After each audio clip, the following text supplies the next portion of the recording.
Hello and welcome. My name is Councillor Clarkson.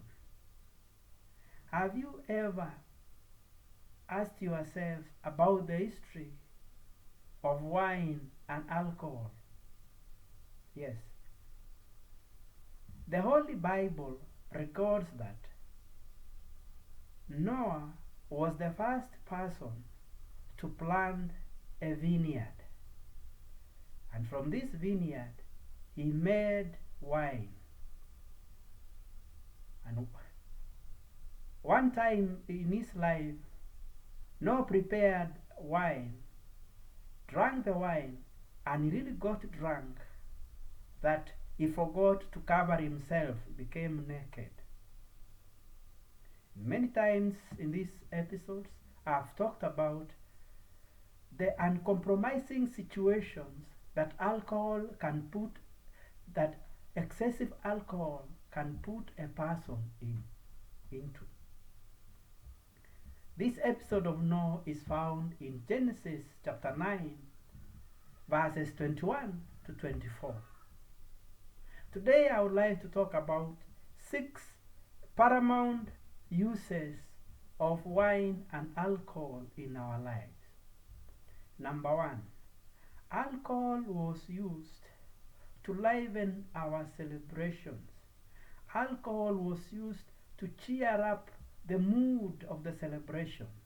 And this we find in the Gospel of John chapter 2, where Jesus had visited Cana of Galilee together with his mother.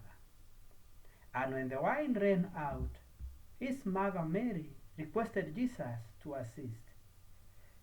And Jesus turned water into wine. Number 2, alcohol is used among some people, especially after supper.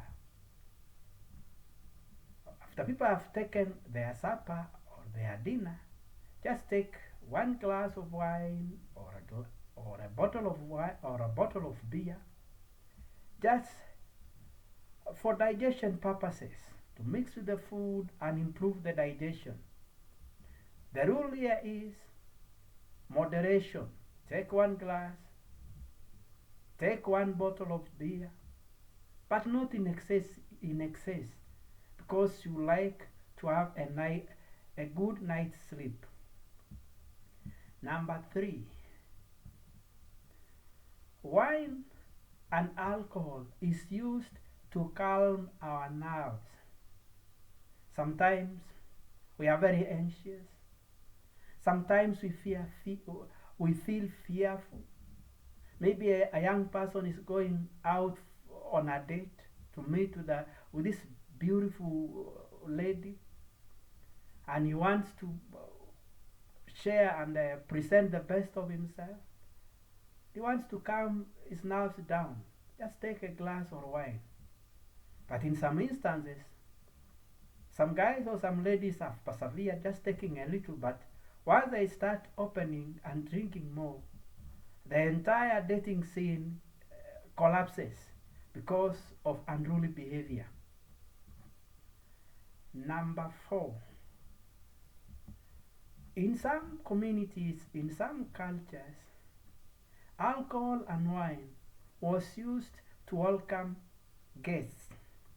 When we have guests who have visited, maybe the in-laws, maybe friends, or maybe colleagues from the place of work they have visited, wine was always served to these important people. Number 4, in some instances, wine is used as a medicine. Some people have anxiety problems. Some people have ulcers, and when they take a little wine, they relax.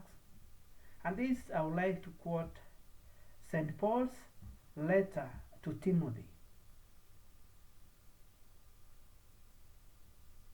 1 Timothy chapter 5 verses 1. St. Paul writes to Timothy and tells him, because of your persistent stomach problem, use a little wine. But here I stress again, a little wine.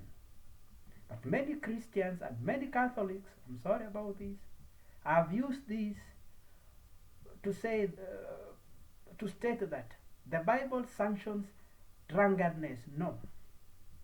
The issue here is moderation, taking a little.